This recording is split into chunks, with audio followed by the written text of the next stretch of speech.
News on 6 starts now. I'm just going to be living life day after day, knowing that I can, and just pushing myself to do the best I can, and I'm not going to let this whole thing hold me back. Only on 6, for the first time since the trial, we are hearing from Maranda Talley. She's the survivor in a hit-and-run crash that seriously injured her and killed her friend Noelle 2.5 years ago. The 2 men accused in the hit-and-run were convicted last week. News on 6's Katira Winfrey is live on the story for us.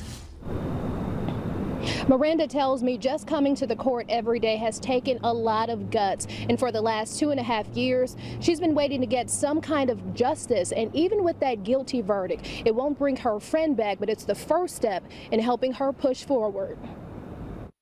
2 smiling high school graduates with their lives ahead of them is how you see Maranda Talley and Noelle in this picture.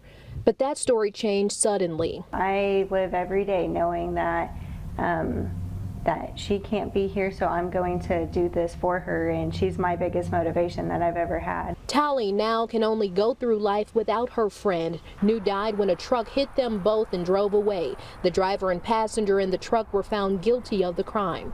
There is a sense of comfort knowing that I cannot run into them in public.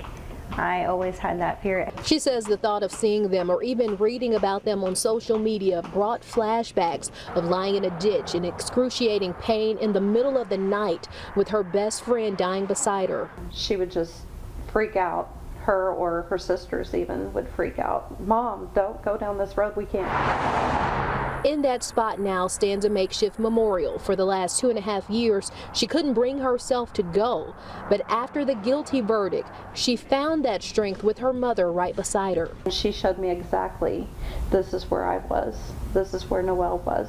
The truck was right here. Talley says the broken part of her heart can't be mended, and you never get over it.